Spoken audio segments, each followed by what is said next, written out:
धन्यवाद आतिश भाऊ। याच्यानंतर मैं इसके बाद मंच पे आमंत्रित करना चाहूँगा राहुल कुमार सर को।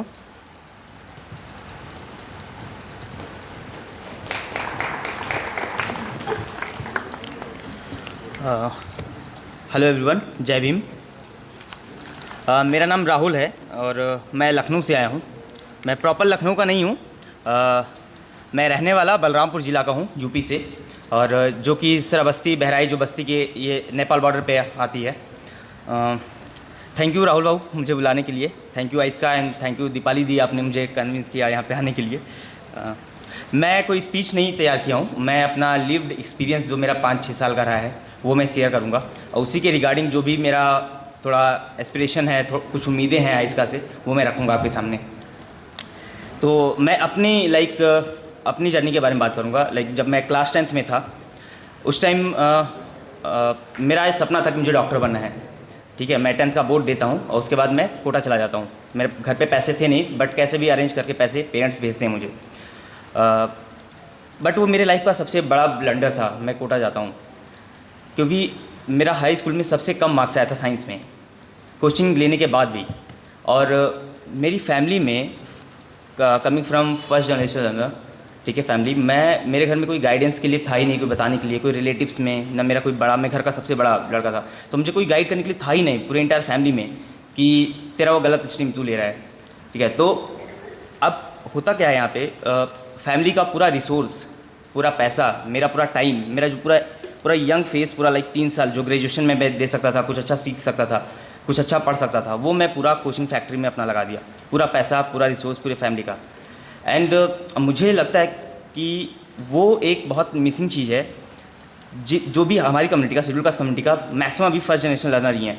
बहुत लिमिटेड जो मिडिल क्लास बना है वो सेकंड थर्ड जनरेशन लर्नर होगा, बट मैक्सिमम फैमिली, सभी भी जितने भी स्टूडेंट्स आ रहे हैं यूनिवर्सिटीज़ में, इंस्टीट्यूशंस में, हर जगह, वो फर्स्ट जनरेशन है। तो हमारे पास कोई ऐसा कोई इंस्टीट्यूशन हमने खड़ा ही नहीं किया जो एटलीस्ट इस गैप को फिल कर सके, जो हमें गाइड कर सके, हमारे करियर गाइडिंग काउंसलिंग कर सके।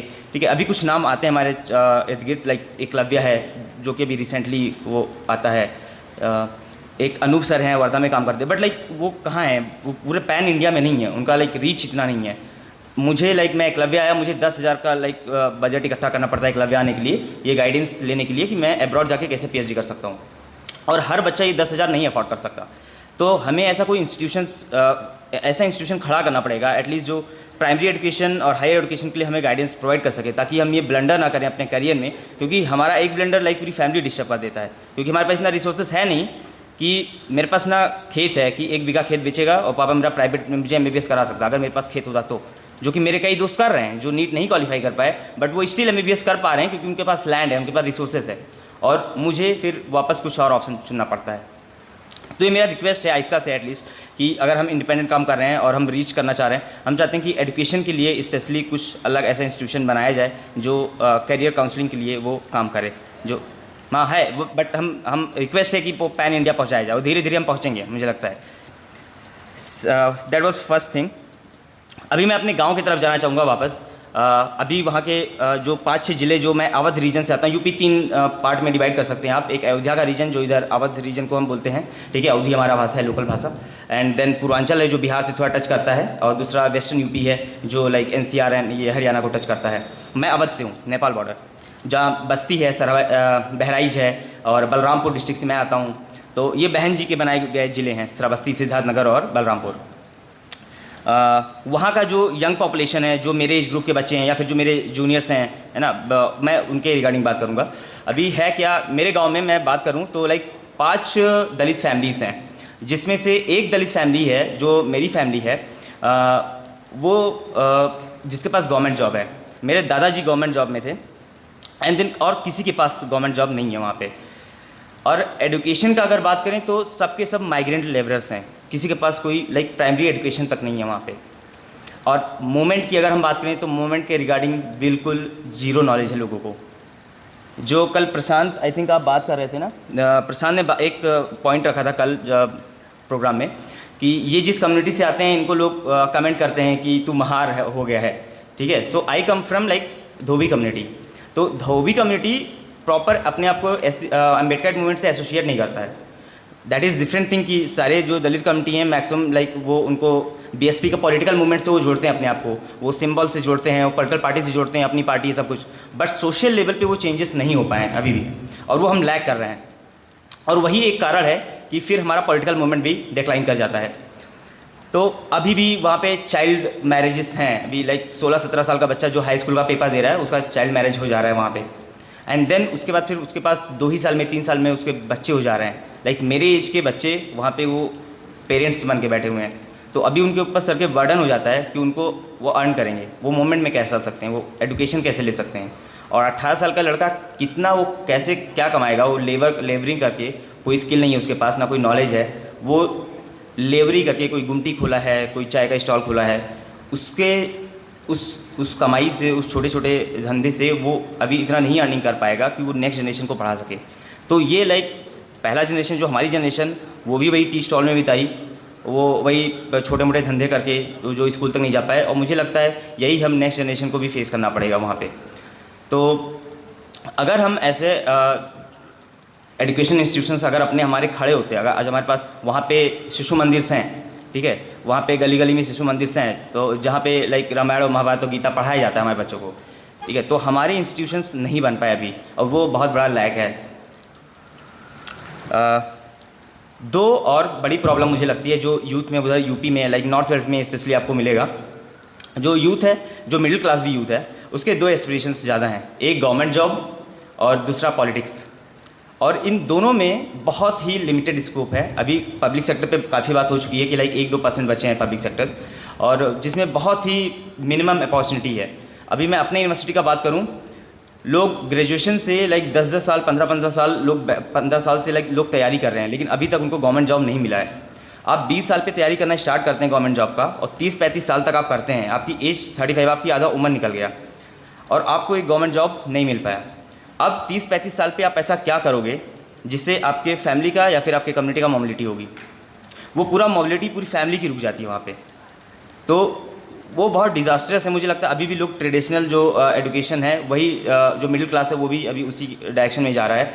तो मुझे लगता है कि अगर कोई कैरियर गाइडेंस ऐसा प्लेटफॉर्म हो जो उनको गाइड कर सके कि प्राइवेट स्पेसेस में काफ़ी अपॉर्चुनिटीज़ है, स्किल बेस्ड चीज़ें हैं जो मार्केट में भी हैं, जो जॉब अपॉर्चुनिटीज़ हैं, तो लोग प्रॉपर लाइक एक ही डायरेक्शन में ना रहें और ट्रेडिशनल एजुकेशन ना लें, उससे अलग हमें एजुकेशन दूसरे तरफ भी मुड़ना चाहिए, और भी ऑप्शन हैं हमारे पास। दूसरा जो पॉलिटिक्स का है, पॉलिटिक्स में रिजर्व सीटें हैं, और मैक्सिमम जो हमारे MP MLAs हैं वो रिजर्व सीटों से ही जाते हैं। कोई जनरल सीट से बहुत मुश्किल से ही मुझे लगता है कोई होगा ऐसी कैंडिडेट जो MP MLA बना होगा। और मैक्सिमम जो पॉपुलेशन है जो लाइक यूनिवर्सिटीज़ में आती है, ह्यूमैनिटीज़ बैकग्राउंड से एक्टिविज्म में रहते हैं, फिर उसके बाद वो उनका इतना एस्पिरेशन होता है कि वो सीधा पॉलिटिकल पार्टी, किसी ना किसी पॉलिटिकल पार्टी को ज्वाइन करते हैं, एंड लास्ट में क्या होता है कि वो जस्ट एक टोकन बन के रह जाते हैं वहाँ पे। बहुत मिनिमम होता है कि 1-2 लोगों को सक्सेस मिलती है, अदरवाइज मैक्सिमम सबके सब कुछ अचीव नहीं कर पाते हैं। तो ये 2 चीज़ें मुझे लगता है जिनसे जो गाइड करने की ज़रूरत है, कि जिनसे हमारे यूथ को बचना चाहिए। मैं अब थोड़ा अपने यूनिवर्सिटी में जब मैं जाता हूँ तो वहाँ पे जो एक्टिविज़म हम करते हैं, मैं 2 साल एक्टिविज़म में किया हुआ यूनिवर्सिटी में, तो वहाँ पे क्या दिक्कतें आती हैं मैं उस पर थोड़ा सा बात करूँगा।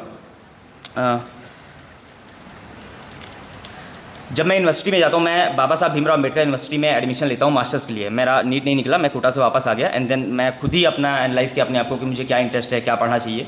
मैं सोशोलॉजी में मास्टर्स में CUT का एग्ज़ाम देता हूँ, तब भी मेरे पास कोई गाइड करने के लिए नहीं था, मैं खुद ही अपना सब स्टेप ले रहा था, और मैं बाबा साहब भीमराव अम्बेडकर यूनिवर्सिटी में एडमिशन लेता हूँ।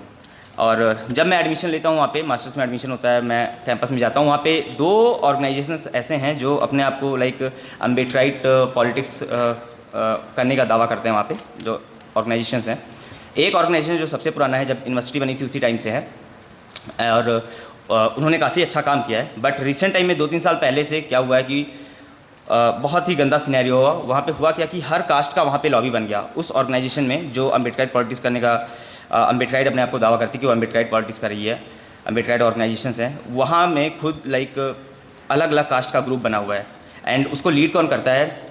30-30 साल, 35-35 साल के सीनियर स्टूडेंट्स वहाँ पे लाइक 4-4 मास्टर्स कर लिए सब्जेक्ट में, अभी PhD के लिए लगे हुए हैं, तो वो वहाँ पे बैठे हुए हैं, उनका अपना खुद का नेक्सस बन गया है, प्रोफेसर से अपना उनके अच्छे टर्म्स है, जो सोसाइटी के सिविल सोसाइटी के लोग हैं उनसे अच्छा टर्म्स है, तो वो बेसिकली चंदा और धंधा वाला कॉन्सेप्ट उन्होंने अप्लाई किया और वो सब लोग अपना अपना एक कास्ट का ग्रुप बना के उस ऑर्गेनाइजेशन को पूरा कोलैप्स कर दिया।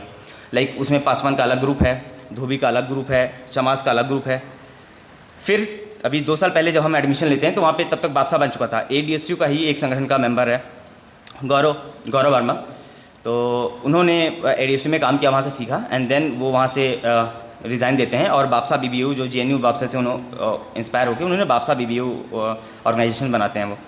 बट वो जस्ट एक छोटा सा ऑर्गेनाइजेशन था जब तक हम लोग नहीं गए थे। तो मैं, मेरा दोस्त अश्विनी और आहाके फ्रॉम महाराष्ट्र, हम 3-4 लोग उसमें जुड़ते हैं और उसको प्रॉपर स्ट्रक्चर देते हैं। हम काफ़ी काम किए वहाँ पे, 2 साल हमने काम किया। और अभी बापसा जो है हमारा शकुंतला मिश्रा यूनिवर्सिटी है, तो शकुंतला में भी बापसा का एक यूनिट है, वहाँ पे भी हमने बनाया। LU में भी बापसा का यूनिट है और पैन लखनऊ लेवल पे हम पीपल कास्ट सोसाइटी के नाम, एनालिसिस ऑफ कास्ट सोसाइटी के नाम से लखनऊ लेवल पे हमारे दोस्त अश्विनी काम कर रहे हैं अभी। तो अभी ऑर्गेनाइजेशन के उस टाइम पे क्या क्या दिक्कत आती है मैं उस पर थोड़ा सा संक्षिप्त में बात रखूँगा। होता क्या है कि एक यूनिवर्सिटी में आप छोटे से स्पेस में आप काम कर रहे हो, कोई भी एट्रॉसिटीज़ होता है, कोई भी आपके ऊपर बाबा साहब का यार टिप्पणी कोई करता है, कुछ लाइक बेअदबी करता है हमारे महापुरुषों का, या फिर कोई भी इंसिडेंट होता है, तो होता क्या कि वो सारे इंसिडेंट्स लोकलाइज हो जाते हैं बस उसी यूनिवर्सिटी, उसी रीजन, वही उतने स्टूडेंट्स। 50% रिजर्वेशन है BBAU में शेड्यूल कास्ट बच्चों के लिए, लेकिन इतना हमारे साथ आते नहीं हो भीड़, ठीक है। बहुत मिनिमम पॉपुलेशन हम टारगेट कर पाते हैं, इतना कैंपेनिंग, इतना प्रोग्राम लेने के बाद भी बहुत मिनिमम बच्चे हैं जो आते हैं और वहाँ पे हम अकेले पड़ जाते हैं अगर कोई ऐसा इंसिडेंट होता है। तो मेरा ये रिक्वेस्ट है कि एक फ़ोरम बनाया जाए ऑल इंडिया लेवल पे, जिससे जो अलग अलग इंस्टीट्यूशंस में, एजुकेशन इंस्टीट्यूशन में या फिर लोकल लेवल पे कोई अपना काम कर रहा है इंडिपेंडेंट, तो उन सभी का एक फ़ोरम बनाया जाए जिससे होगा क्या कि अगर कोई इंसिडेंट अगर BBU में होता है तो हम चाहते हैं कि हर एजुकेशन इंस्टीट्यूशन से छोटी छोटी आवाज़ उठेगी तो नेशनल लेवल पर एक बड़ा आवाज़ बन के निकलेगा और उससे हमें काफ़ी बेनिफिट होगा। मुझे लगता है हम एक दूसरे के लिए कंधा बन सकते हैं अगर एक फ़ोरम तैयार होता है हमारा। तो ये मेरा रिक्वेस्ट है राहुल बाबू से कि एक ऐसा फ़ोरम तैयार किया जाए जिससे हम एक दूसरे से कनेक्ट हो सकें। दूसरा चीज़, हम लोग मैं साइंस बैकग्राउंड का था, मैं आया मास्टर्स सोशोलॉजी से करा था। मेरा कोई लाइक मोमेंट को लेकर बहुत ज़्यादा मुझे तैयारी नहीं था, मुझे कुछ समझ नहीं था, लिटरेचर का समझ नहीं था। और मैक्सिमम बच्चे जो भी आते हैं ग्रेजुएशन में उनको इतना समझ नहीं होता है। लाइक 12th पास करके कोई बच्चा आएगा, कितना भी वो पढ़ने में अच्छा है, लेकिन मोमेंट डिफरेंट चीज़ है। मोमेंट का और मोमेंट से रिलेटेड जो लिटरेचर है वो टोटल डिफरेंट है। तो उसके रिगार्डिंग क्या हमारे पास कुछ ऐसा इंटेलेक्चुअल बॉडी है, क्या हमारे कुछ हमें डायरेक्शन देने के लिए कोई ऐसी बॉडी है जो हमें डायरेक्शन दे, हमें मूवमेंट्स कैसे चलाना वो सिखाए? ऐसा कुछ नहीं हमारे पास जो हमें डायरेक्शन दे सके, जो हमें गाइड कर सके। हम अपने प्रोफेसर्स के पास जाते हैं तो वो खुद डरे होते हैं, वो एक नौकरी, टिपिकल एक नौकरी कर रहे होते हैं, वो आपको गाइड नहीं करेंगे। अभी लास्ट टाइम जब हमें डिटेन किया गया, जो हम प्रोटेस्ट कर रहे थे, हमें डिटेन कर लिया, इलेक्शन के टाइम की बात है, लास्ट में 14 अप्रैल को। एंड देन हम वापस आते हैं जेल से, प्रोफेसर से मिलने जाते हैं और इस इंसिडेंट मैं शेयर करता हूँ। हम प्रोफेसर के केबिन में बैठे हुए हैं और उनका गार्ड आ रहा है, जो क्लर्क होता है। क्लर्क बेल बजाने से पहले ही वो सर मुझे बोलते हैं कि आप बेटा बाहर चले जाओ, अभी वो आ रहा है। तो ताकि वो जाके बाकी प्रोफेसर जो अपर कास्ट प्रोफेसर उनसे बता ना दे कि आया था इनके केबिन में बात करने के लिए, इनसे कुछ हेल्प लेने के लिए। तो इतना डरे और सहमे हुए हमारे प्रोफेसर्स हैं। PhD स्कॉलर्स का अपना उनका प्रॉब्लम है कि वो भी प्रॉपर हमसे एसोसिएट नहीं कर पाते हैं। थोड़ा फाइनेंशियली हेल्प कर देते हैं, थोड़ा गाइड कर देते हैं, बट इतना उनको भी नॉलेज नहीं है। तो मैं चाहता हूँ कि एक ऐसी कोई इंटेलेक्चुअल बॉडी, सोशल मीडिया पे बहुत से इंटेलेक्चुअल्स हैं बट पता नहीं है वो किसके लिए बैटिंग कर रहे हैं, वो किस तरह आपको मिसलीड कर सकते हैं, गाइड कर सकते हैं, यूज़ कर सकते हैं, आपको मैनिपुलेट कर सकते हैं। तो मैं उन पर ज़्यादा रिलाई नहीं करना चाहता। मैं चाहता हूँ कि एक ऐसी हमारी बॉडी बने, इंटेलेक्चुअल बॉडी, जो हमें गाइड कर सके, हमें डायरेक्शन दे सके। So that is also a request Rahul. Okay.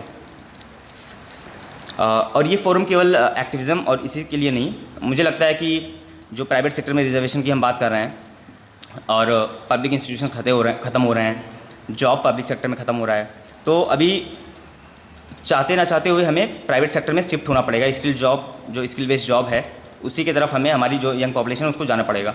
तो उस फोरम से हमें ये भी हेल्प होगा रेफरेंस के लिए। अगर कोई मेरा भाई अभी जॉब कर रहा है तो उसका जॉब एक रेफरेंस के ही थ्रू हुआ है, उसका कोई लाइक डिग्री या मेरिट की वजह से नहीं हुआ, उसका रेफरेंस के थ्रू है। क्योंकि मेरा एक दोस्त जॉब कर रहा है इसलिए मैंने अपने भाई का जॉब लगाया और वो किसी 2 लोग का और लगवाएगा। तो ये प्राइवेट सेक्टर में टोटल रेफरेंस का खेल है, भाई भतीजा वाला। तो मुझे लगता है उस फोरम से ये भी एक हमें हेल्प मिलेगा। और बस दैट्स ऑल। मैं कंक्लूड करूँगा। आई थिंक जो एक कैडर बेस्ड की बात हो रही है, मुझे लगता है जितना मैं सीखा हूँ मूवमेंट से, जिस पॉपुलेशन का कैडर नहीं होता है उसका अपनी कोई पॉलिटिक्स नहीं होती है। Specially coming from marginalised section, जो हम एक 20 करोड़ की पॉपुलेशन है। जब तक आपका कैडर था, काशीराम साहब ने कैडर बनाया, पहले 10-15 साल उन्होंने कैडर पे काम किया, प्रॉपर मूवमेंट खड़ा किया, एंड देन उसके बाद उन्होंने पॉलिटिकल पार्टी बनाई। लोग आप कर क्या रहे हैं, 1-2 साल मूवमेंट पे काम करते हैं, देन उसके बाद इतना पॉलिटिकल एस्पिरेशन से कि तुरंत पॉलिटिकल पार्टी बना ले रहे हैं।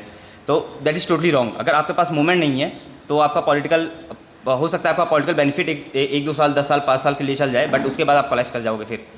तो मुझे लगता है आपके पास हमें एक कैडर बेस्ड और इंस्टीट्यूशन बेस्ड मूवमेंट की ज़रूरत है, क्योंकि जिसका कैडर नहीं होता है, जिसका इंस्टीट्यूशंस नहीं है, उसका अपना पॉलिटिक्स नहीं होता है। और जब हमारे पास कैडर और इंस्टीट्यूशंस होंगे, हम निगोशिएट कर पाएंगे। हो सकता है हम आपकी पॉलिटिकल पार्टी ना हो, आपकी गवर्नमेंट ना बने, बट आप एक डेमोक्रेटिक सेटअप में आप निगोशिएट कर सकते हैं, आप आर्ग्यू कर सकते हैं, आप निगोशिएट कर सकते हैं और अपने राइट्स के लिए खड़े हो सकते हैं। Thank you.